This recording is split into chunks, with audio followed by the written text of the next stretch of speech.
Yes, it will. This week will definitely give us more to go on. I don't expect big things out of the Oklahoma-Ohio State game.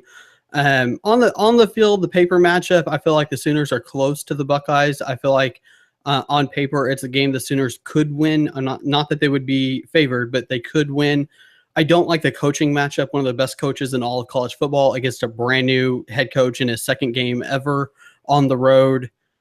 I don't really like that matchup. I'm a little bit concerned for that, especially as Oklahoma is still trying to find who their skill players are going to be, who they can count on in clutch situations other than Baker Mayfield. Their secondary was abused last year in this game. Now they have Jordan Parker injured. He's out for the season. So there's some things that I don't like about this matchup where I'm not expecting the upset. But the TCU Arkansas game could be very, very big for the Big 12.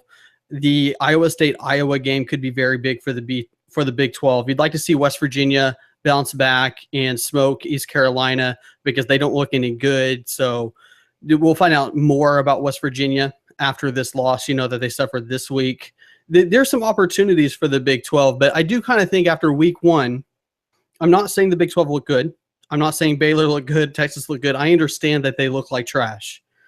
What I'm saying is to kind of point to that and further the Big 12 is in a gap between the rest of the Power 5 after week 1 is kind of a misleading. And not by you. I'm talking about national media in general.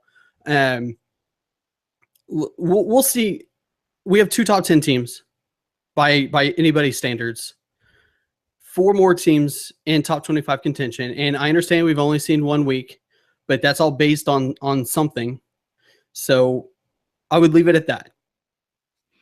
Okay, so what would be a considerably improved performance for me or a positive week for the Big 12 looking at these games? So we'll throw away a number of games that you talked about that we would expect for the Big 12 to take care of business. Texas, 26.5-point favorite against San Jose State at home. Baylor, I'll clear my throat, 17-point favorite against Texas San Antonio. West Virginia, as you mentioned, against East Carolina.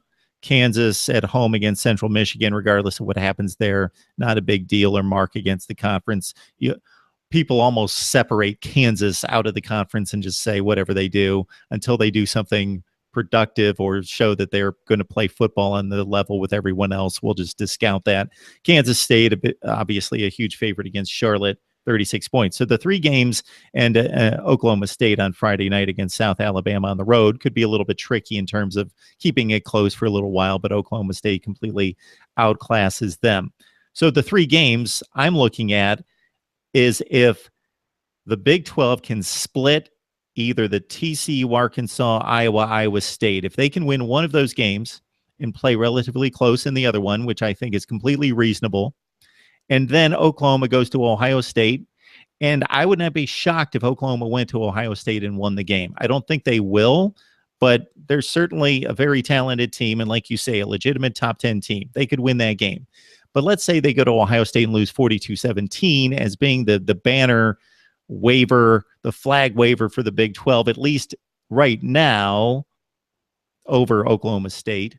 That would be cause for concern in keeping the Big 12 at a 5th place status among most observers in college football. But if Oklahoma goes to Ohio State and it's a 31-28 game, that would be favorable for the conference, I would think.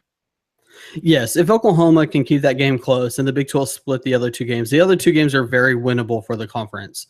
The Iowa game, the Iowa State game, and the Arkansas TCU game, very winnable for the Big 12.